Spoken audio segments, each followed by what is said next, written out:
Good afternoon, everybody.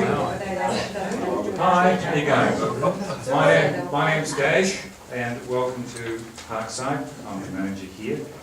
It's a good event. I'd like to introduce Lyle Russell. He will be presenting the information for us this afternoon, and he's from or studied at Victoria University. I do want to point out that Parkside, so this is not sponsored by any particular party. This is just providing you with the information for the referendum. Okay. It is anticipated it will take approximately an hour. I believe it's interactive. What I mean by that is that Lyle will be asking you to participate with some information. He'll explain it to you. So yeah, enjoy the information. Thank you very much, Dave, for having me here and in that fantastic introduction. Thanks, everyone. Thanks, Dave. He takes it very well. Okay, so before we get started, you've all been playing with your little mock referendum, I call it. So, what I would like you to do, you've all got pens, right? Fantastic. If you can fill in the one on the top. So your first one, part A, you're going to choose between whether you want to keep MMP or whether you want another system. And then part B, you choose which one of the following 4 systems you favour most. So if you do that now, and when you finish, just tear it off. Does that include whether you vote for MMP or any other system? Yeah, so do both of them. If you choose to keep MMP, choose the system down here you favour the most. Does that go to apply on voting day? Well, this is what we're going to see, where there's a change at the end. So, yeah, What you think you want for. exactly. You know the system, so how can we vote? Just, Yeah. yeah, everything. Yeah, well, now you know what's going on. Yeah. Yes. What we're going to do is at the end, you'll be educated, you'll know what you want, hopefully. We'll give you an idea and we'll see if there's a change. They'll be available to you later date. Okay, so once you finish, just pass it to the middle and I'll come up and collect it. No, put your name on it if you want. It's fantastic.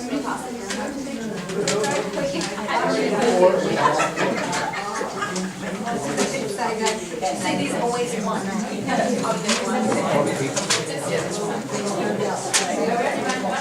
Just do the top one and tear it off. Right. Fantastic.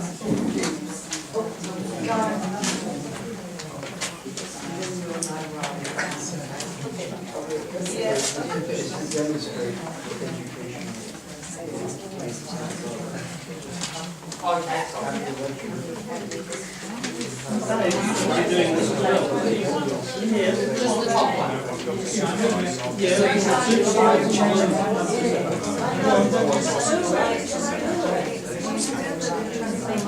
If you don't want to do it, don't worry.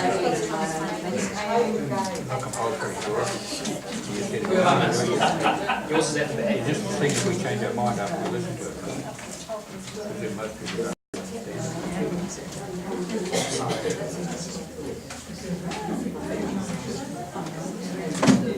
Test it. Okay. Cool. Yeah. Have I got everyone's?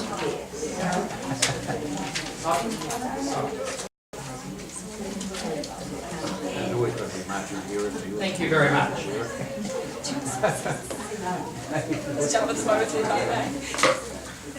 Okay. So what you've now just sampled is what the referendum is going to be like on the 26th. It's going to look like this. It's going to be in purple, and it's going to be more or less the same, except the first one, it's pretty much the same. The wording's a little different. We've got the word keep instead of retain, so it's easier for everyone to understand. And in part B, it's in alphabetical order. So you've got first past the post, preferential voting, single transferable voting, and then supplementary member underneath that. So it's just to make it a little bit more easier for everyone to understand and make that process a bit easier. Parties in Parliament. And by putting that on the pie chart, you can see that the Democrats were very much overrepresented, but everyone's on the chart. Are we happy with the systems?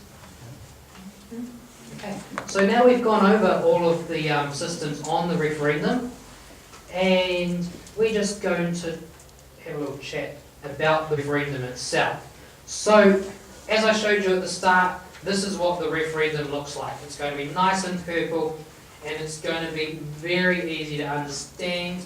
In the one that you've got in your hands, it says, I vote to retain MMP. Well, there was a lot of debate at the end of last year, at the start of this year, to make it easier, so now it says, I vote to keep MMP, and I vote to change to another system.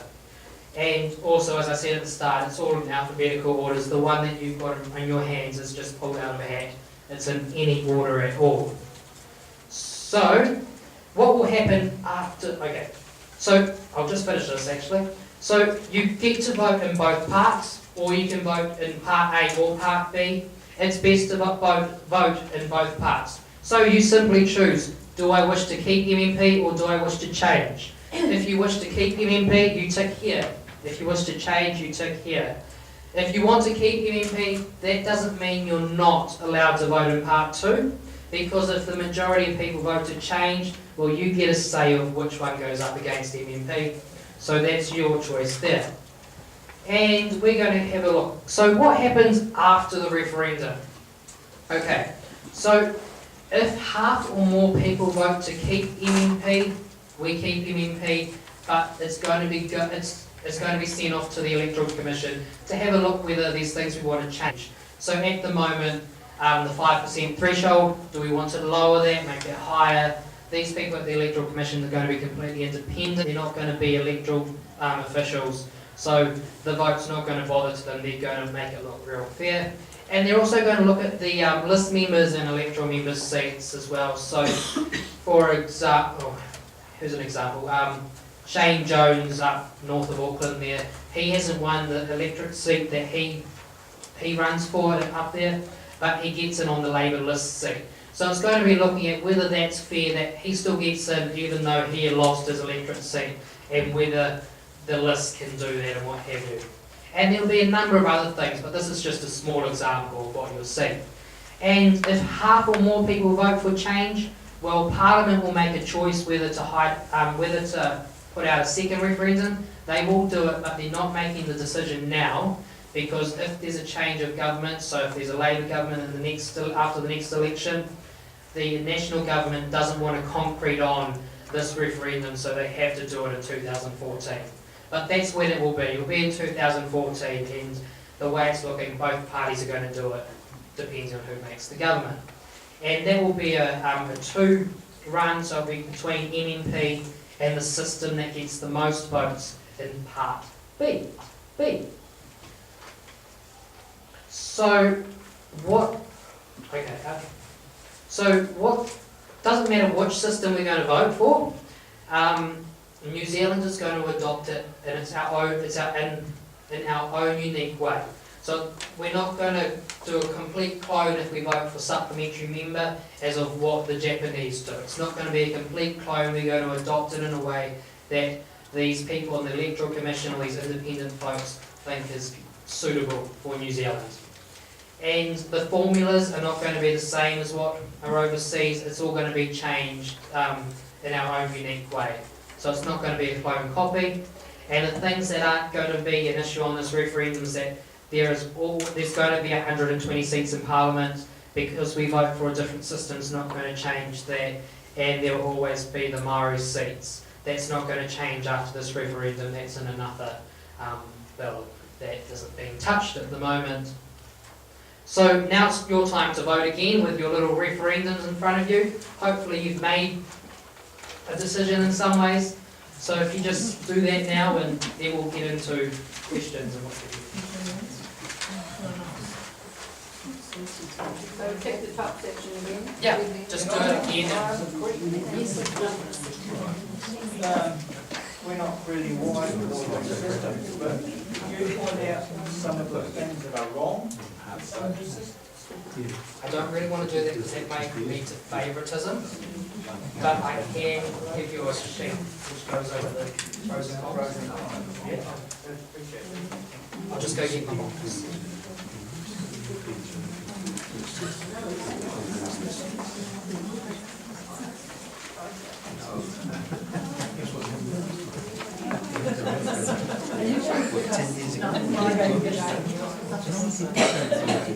Did you want to vote on another one? If you just write this number that's on the back of that one, just so I can match it up.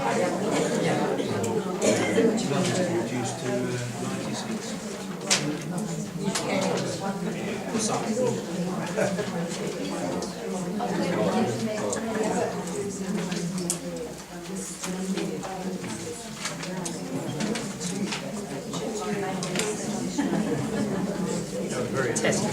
Thank you. Yeah.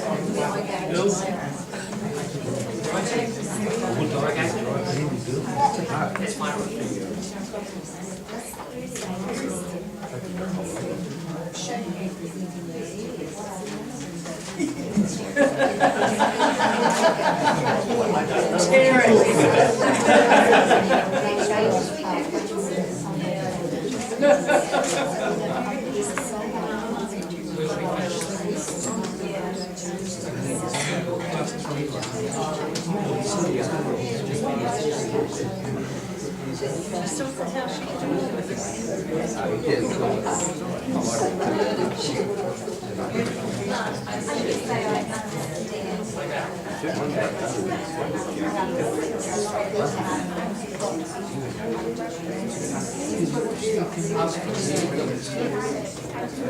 Is that everyone? No, sure, sorry.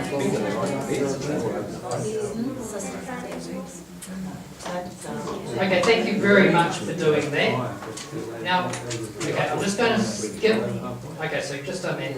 I'm just going to skip the questions just quickly, but I'll come back to them. But all of this information, so the videos that you've seen here, and the graphs and everything is going to be available on my blog, which you've all got a little card that has the address to that website. And if you just click on the Electoral System Information Afternoon tab, all of the information is going to be there, completely unbiased. It's going to be the videos and those graphs again, and what have you. And then down the bottom it's got the advert. And there's also a link on that page, right down the bottom, to the referendum website, which has a fancy little tool. If you follow the links on that from that thing, it actually says which voting system from your answers that you give them that you they think you'll prefer, and they line them up in the middle, and you can make your choice from there. But that's at the bottom of that tab on that website, and it's very easy to understand. And I also want to thank Parkside.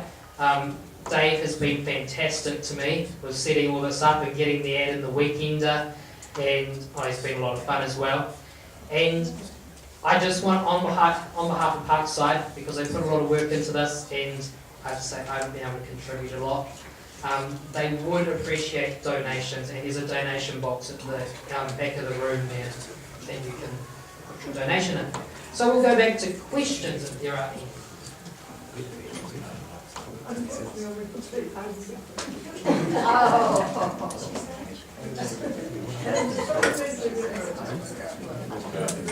Supplementary member? Yes.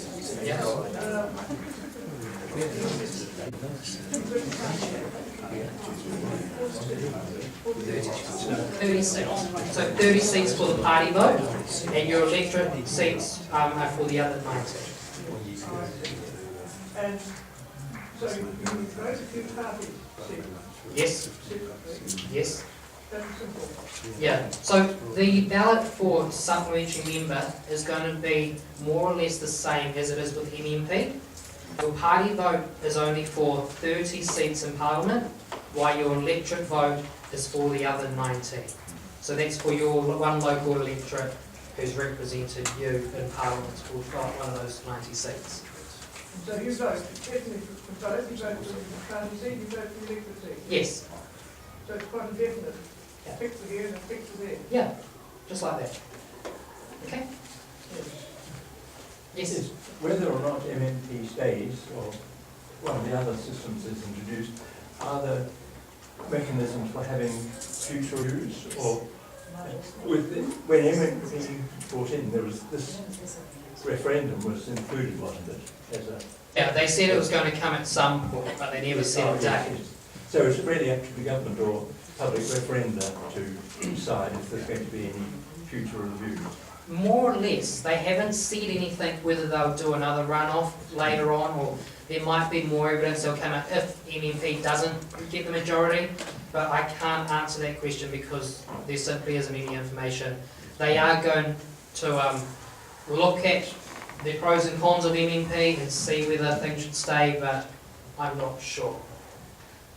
So if we want, for example, to change the amount of MPs in Parliament, say from 120 to 99, that's an actual law change.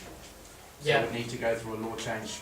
The government could have another referendum on that next time and say, okay, do you think we have 120 is too many? Do you think it's too less? How many would like?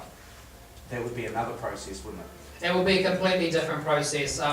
I think the only way you can do that is by voting for a party that is saying, let's cut the seats down. Yep. So Winston Peters is talking about that a lot. Yep. So if you wanted that to happen, you'd have to vote for one of those parties.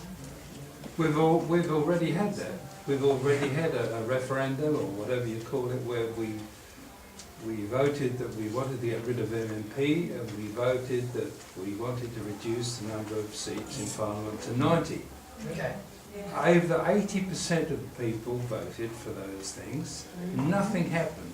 This referendum that's coming up, is it going to be another waste of time?